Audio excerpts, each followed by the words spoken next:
Hi everybody, it's Kate Luella here. I've got a great interview to share with you today. It's with Shane Melaugh of imimpact.com. I love his videos and I think a lot of people who follow Shane follow his videos. He speaks from the heart. He pretty much says it how it is. Sometimes that actually gets him in a bit of trouble, which we discuss in this interview amongst other things. But essentially, he's just a guy who's trying to do the right thing, make a living online, help others do the same, and enjoy life at the same time. I actually think he's a really good role model for a lot of people who want to make money online, whether it's internet marketing or product creation. And we talk about all these concepts in this interview. So we talk about products that he's actually made himself, the sort of money he makes from them, how he goes about marketing them, and even tips he has for other people who want to break into the market. So don't forget to leave a review of Blogger Interviews podcast on iTunes or my actual blog. You can go to bloggersinterviewpodcast.com and leave a comment there as well, and Shane will reply to anyone who does that. But in any case, I look forward to hearing what people think. So without further ado, here's Shane. Hi Shane, how are you going? Thanks. Hi Kate. I'm fine, thanks. How about you? I'm really well. It's late at night here, but I think it's only afternoon for you, isn't it? Yeah, that's right. It's just about 1 p.m. Oh, I'm so jealous. It's about 10 o'clock here at night. That's all right. The things we do for podcasting. And of course, you have a podcast too. Now, your imimpact.com is your blog. What's the name of your podcast? Is it I Am Impact? It's just the I Am Impact podcast. Yeah, I mean, basically, if you go to imimpact.com/podcast, it's there. So it's not like a separate blog or whatever. Look, I don't really know anything about podcasts. Just some of the posts on my blog are podcasts, I guess. How long have you had that going now, the podcast? Not very long. I'm actually not sure. A couple of months, maybe. Well, the thing is, I did with Paul McCarthy, who's my partner, who's my business partner, and also the other guy on the podcast. When we don't have interview guests anyway, I had a podcast with him probably 2 years ago or so, where we actually mainly made fun of some of the more hilarious aspects of internet marketing, like silly sales videos. Especially back then, you had guru launches and ClickBank launches everywhere, and we were kind of just making fun of it all. And that had a very small following, but we did a few episodes of that. We did a dozen episodes or so. It's me and him again, so we restarted the podcast, but on a more serious note, on I Am Impact a few months ago. Okay, that's excellent. I was going to ask you about your co-host, so you've kind of answered that question now, which is good. Now, is that how you would define yourself? If someone asked you, what are you doing now? Would you say I'm an internet marketer? No. I mean, internet marketing is something you do, or it's like marketing is something you do to promote a business, right? My primary objective, to me, it's like if the way I see it is, if I were an internet marketer, I'd be doing marketing for other companies. But I have my own company. So if someone asks me what I do for a living, I say I sell primarily software products online. Right? So I develop and sell products. Okay, excellent. Just thinking about your blog at the moment. So how long have you been doing that? What sort of got you into I Am Impact? Well, originally, I was back when I discovered internet marketing. Essentially, I discovered everything that we know about internet marketing, like the whole, all of us were at some point new to this, right? The idea that, wait a minute, I can actually build my own website, I can do things to get visitors to that website and so on.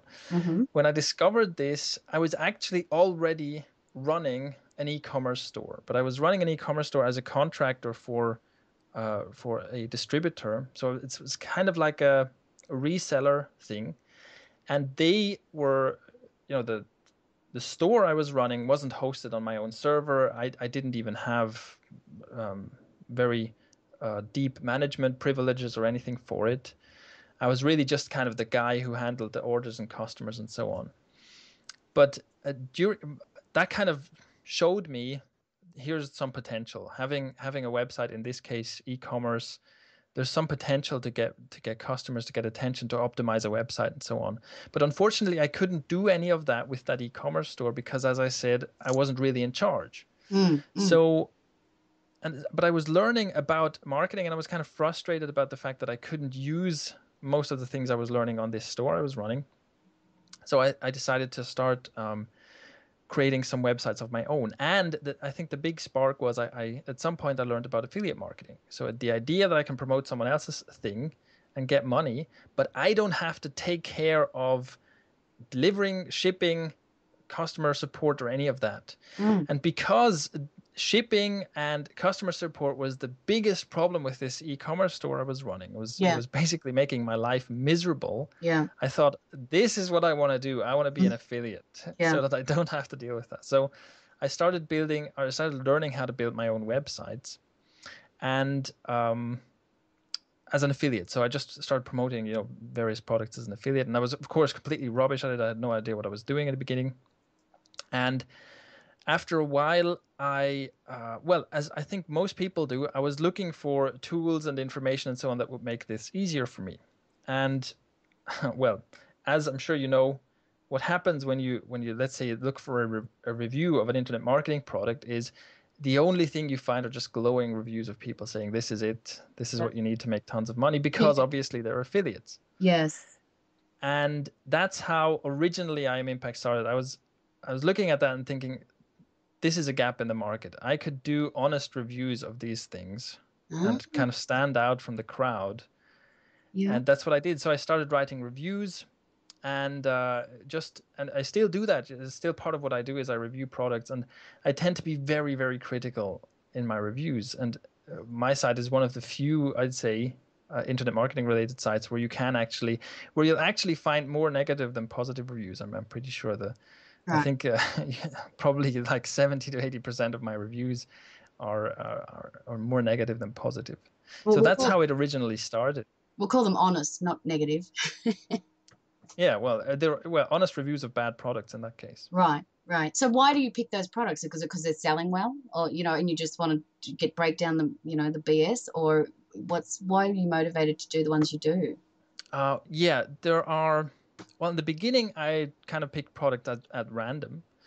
And then I started doing some reviews of popular products that were talked about a lot. I then stopped doing reviews of information products altogether.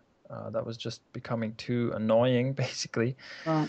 And I started focusing on software. And with software, sometimes I'll review something that's popular, but usually I don't. I'm never like the first, in the rush to create reviews for a newly launched product. I'm never the first to do that.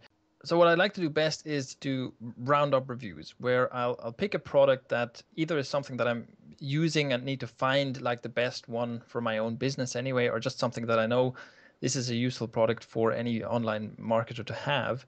And instead of just reviewing one isolated product, I'll do a roundup review where I'll try and find all of the alternatives, or let's say all of the most popular alternatives, and do an actual comparison review of them. So recently I published a review where I compared Optimize Press and InstaBuilder and Profits Theme and Pro Affiliate Theme and a whole bunch of other Optimize Press alternatives, which are all products that let you create sales pages and squeeze pages and marketing pages, essentially. Yeah. And I compared all of these, and I think that's where the real value lies, because in isolation, if you look at just one product, it's easy to say, yeah, this is decent. And in fact, with this latest review, this is something that I really noticed more than with reviews before that, where many of the products I compared in isolation, you'd look at them and go, yeah, this is decent, this is fine. But if you actually look at them compared to each other, if you line them all up and compare them, then you suddenly see, well, this product is okay, but compared to this other one, it's actually not great at all, and it costs twice as much. Yeah. So I think that's really my favorite kind of review to do, where I compare all these products, and I think that's the greatest value, because I think that's what you really want. If as a reader you're thinking, okay, I want to sell my own product, I need to create these pages. What's the best product to use? What you really want is you want to see a comparison. You don't just want to see one review saying, yes, this is good, or no, this is bad. So that's the kind of review I really like doing. But on the other hand, this whole review business is really just like the origin. That's how the site started. But then it became a lot more, and I started, making videos about and writing about all kinds of topics. And at this point, really the focus is my personal philosophy for online business is what you need. There are really three components that you need if you want to make money online. The first is you need to be able to create compelling offers. So you create products, you create services, and so on. The second is you need to be able to drive traffic to those offers of your own. And the third is you need to know how to optimize conversions. And those are like the three pillars, and that's what I write about. So everything I write about, every video I make has something to do with either creating an awesome offer, driving traffic to that offer, or increasing conversions on your sales page. Well, it's funny you say that because just the other day, James Franco gave me a quote, which I used. I went and made a little, image of it, which said, create offers, drive traffic, repeat. It was just that. Right. Yeah, it was love. And it was Exactly. really what you're saying, but you're taking a bit further with saying optimize, Right. Yeah. So, you're definitely in a good crowd there with that philosophy, Shane, because James obviously does quite well for himself. So, Absolutely. yeah. So look, okay, first of all, I want to say I loved that review. I read that word for word, that review, the one on Optimized Press, for obvious reasons. It's relative to me. But I thought to myself, I have to say, I read through it and I thought to myself, God, this man must have spent days going through these products and dissecting them. How long did it take you to do that? Yeah, that took quite a while. Well, you have to see that I had a bit of a head start because I'd been using Optimized Press before. I have a few of my older products are running on Optimized Press pages. I'd also already looked at, I kind of already had reviewed a profits theme for one of my products. Although I'd never published that, but I'd already gone through that. Right. And so, I had a bit of a head start. But Yes. yeah, it takes a lot of time. These Did you roundup have to go and reviews. buy it? Yes, I tend to just buy everything I review because the thing is, at this point I probably have enough traffic that I could reach out to people and say, please give this to me for free to review it. But then if I turn around and in the review I say this is rubbish, don't buy it, Yeah. I'll just make people even angrier than they already are. Right. So, So I just buy stuff. Yeah. yeah, and that was the other thing I was going to ask you. Did you have to buy it? So you're telling me you actually go and buy it, and then you sit there and you spend days or whatever, as long as it takes to actually get this awesome review done, and then you publish it. That is really impressive. Well, thank you very much. And the thing is, I do think that, I don't know, it's probably to do with, I don't know, my upbringing or the fact that I'm half Swiss or whatever. But I tend to overthink things, right? I tend to be overly analytical. Right. And to me, reviews are one way to kind of channel that because it's not really a good or useful personality trait to It is, overthink though. It's a everything. great trait. I have it too. So don't. You could be a barrister, basically. No.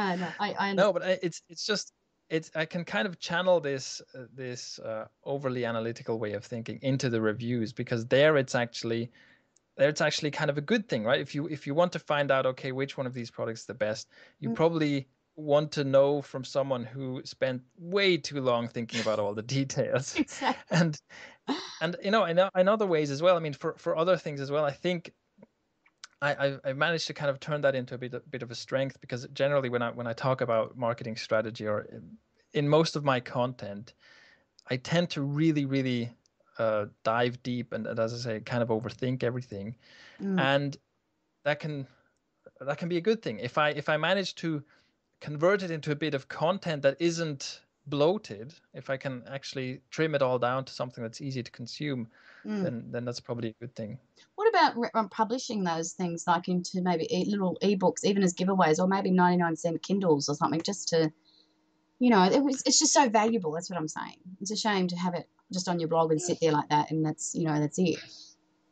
Well, it can be a good thing. I mean, often some of my bigger reviews were some of my most linked to content, so it drives traffic to the site, and then people end up on my mailing list. So Right. it's not like stuff on the blog is wasted because it Yeah. is essentially a traffic sources in Okay. the end. Yeah. Fair enough. No, fair enough. All right. So Okay, so that's what you're doing with reviews. Now, I'm just rewinding it back because we just got off track a bit. So when I said when you started out with I Am Impact, when did you roughly, circa, what year roughly did you actually kick I Am Impact off? Oh, I think it was just about 3 years ago now. Right, and Um, that's basically you've come from the e-commerce site, you've evolved into doing your own product, well, yeah, your own sites, and that's when I Am Impact sort of evolved, yeah, and it's had a bit of a journey by the sounds of it. It's changed. It's it has. Yeah, it has. Which is one of the things that is a bit problematic about it is that because it's changed so often over time, there's I don't like that there isn't a core like branding message on the site. If you look at something like if you look at a site like Think Traffic, yes, even in the title it's clear, okay, this is all about traffic, right? right. And even basically at this point everybody knows it's a very popular blog, everybody knows the guy who runs it, and he can really talk about anything he wants. Mm. But the core marketing message is always traffic. And this is something that kind of annoys me, is that I don't have that on I Am Impact, because it used to be reviews, then it was SEO for a while, and now it's the other stuff I talked about. So that's actually not ideal. And the reason I mention that is I do want to turn I Am Impact into a site that you can use as almost like a template. My goal is really that if you wonder, what's the best way to do this on my website, I want you to be able to come and check I Am Impact and see, okay, that's the way to do it. Right. But concerning the branding message, unfortunately, we're not there. Look, when I go onto your site, what I see, but this is what I interpreted, and I didn't know you that much Hmm. only a few months ago. So I thought internet marketer who speaks his mind and talks about all things pertinent to internet marketing. That's what I interpreted. Is that right? Would you be happy if Sure. someone Yeah. summed you up that way? Yeah, that sounds good to Okay. me. Yeah. So your branding is okay. It's there because that's what I interpreted.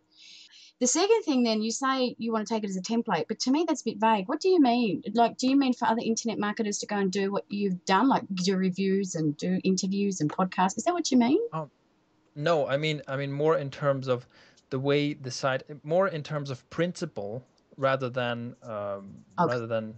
fixed steps. So in terms of, for example, I want you to be able to look at the site and go, okay, uh, one thing, for example, I have a homepage. I have a separate homepage to my blog. This is something that boggles my mind, really, how few blogs have separate homepages. So, which means that if you land on the homepage of most blogs, you just see the latest post or the latest posts. Yes, you do. You're right. Yeah. And this is really not ideal, Right. because anyone who's coming in through a link that goes to the homepage, or anyone who's doing a brand search and comes in to the homepage through that, they come to your site, and depending on what happens to be the latest post, they may or may not find that appealing, right? Right. So it's kind of hit and miss depending on what the post is. Right there, it's hit and miss. So what I do on I Am Impact, and what I think pretty much every blogger should do, is you should have a separate homepage, and the homepage should be, the main concern on the homepage should be driving people towards your primary conversion goal.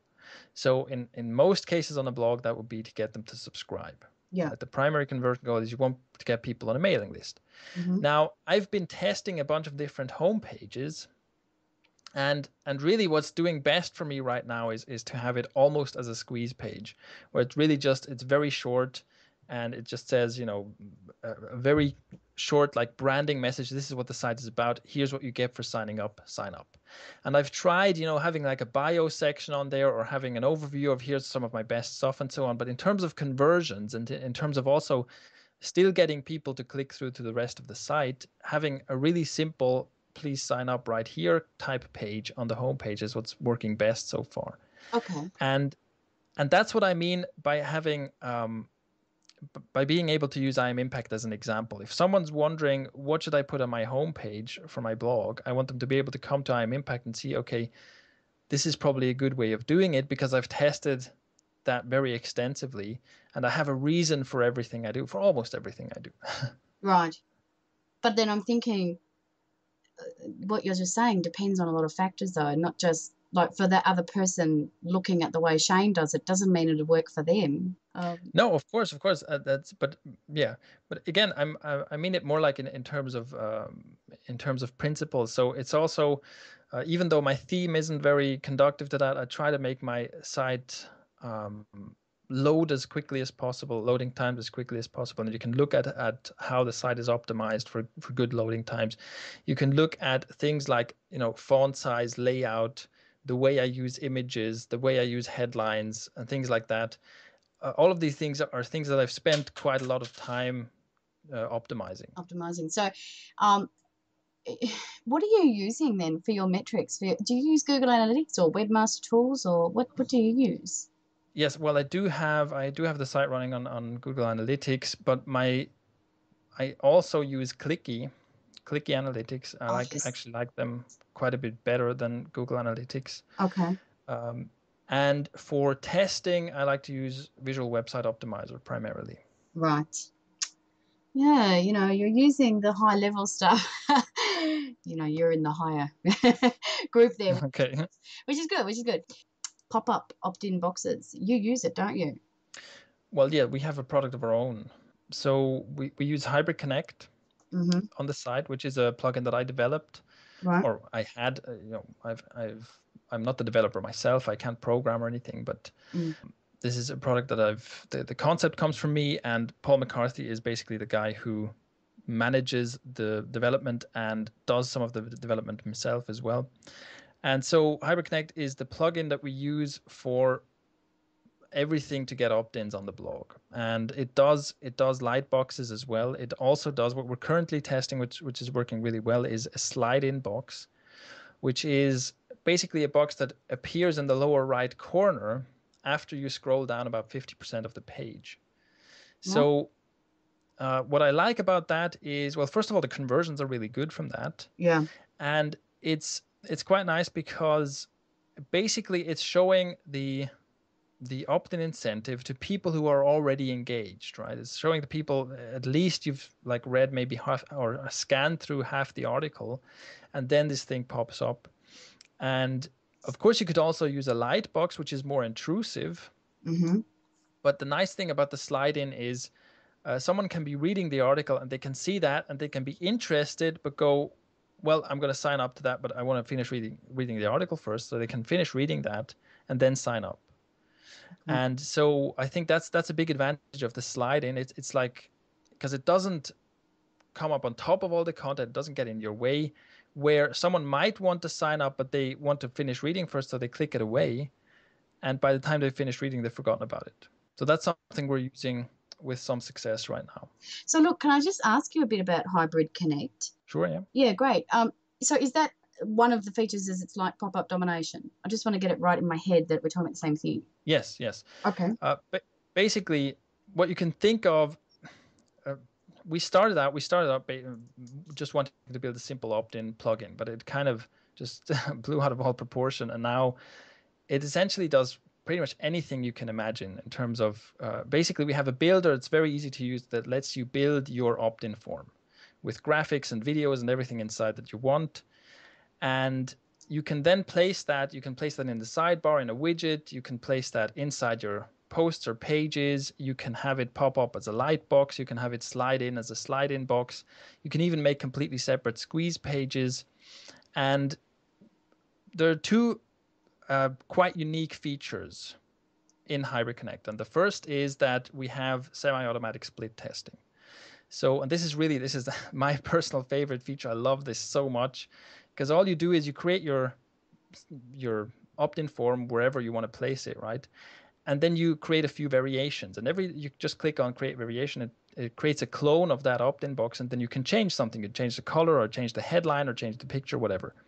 It then it automatically rotates through these variations and tests them for conversions. Mm. And what it also does is it always calculates, we always make sure that it's statistically significant. So the results are always statistically significant. It calculates the value for the confidence value, which is basically a value that says how likely is it that this variation will outperform the control. And once that reaches percent, 95%. So if it's 95% statistically confident that this is definitely the winning opt-in form, it will automatically start showing only that. So the cool thing is basically you create your opt-in form and you create a few variations, and then it's hands off. You just go start test, and you can basically walk away and never think about it again, and you will automatically get better conversions just from having done that. Right. So look, how long ago did you develop that or first launch that? Oh, it's been in development forever because I didn't know how to develop software when I started, and it, basically cost me tons of money and time just to get that sorted. Really? So it's been in development forever, but we launched it. Well, I usually do like a pre-launch to my subscribers, and we did that a few months ago. When was that? I'm not entirely sure when it was, but a few months ago, sometime in summer, we did the pre-launch for that, and just recently we've gotten it to a stage where and now we have all of the features we want in the plug. I thought I lost you. Sorry. I was panicking. Okay, fantastic. So you have officially launched it then. That's what you're telling me? It's available. It's publicly available. Okay. How much is it? I don't even know. There's a single site license for $39, a multi-site for $57, and a professional license for people who want to use it on websites they make for clients for $127, I think. Wow, that is fantastic. That is a really good price. Because I mean, look, I've bought a couple of these. I call them dodgy things because they're just the plugins. They're all over the place, and support is pretty pathetic. And I had one of them I bought, and I couldn't get it to work, and I emailed them. I'm not going to say the name, but I've seen him around a lot. So, and when he got back to it, was one of those automated responses saying, "Look, please log in here," and I said, "Look, you didn't even read my email, you idiot. Can't you say this is what I'm saying I did, and you were telling me that?" And then he wrote back to me, "It's all right, we've refunded you." And I wrote back and said, "Why did you refund me? I just asked a question." And he said, "Oh, well, obviously you don't know much about WordPress or something." And it had nothing to do. I know a lot about WordPress. I said, "No, it's because your freaking thing doesn't work, mate." Yeah. Funny, well, that might be a case of someone just defaulting to refunds because they don't want to do support, right? No, that was 100%. And it's like I said, I've seen his name around. Every time I see it, I go, "I'm not touching him, not touching his products," no way, because he's not professional. Anyway, doesn't matter.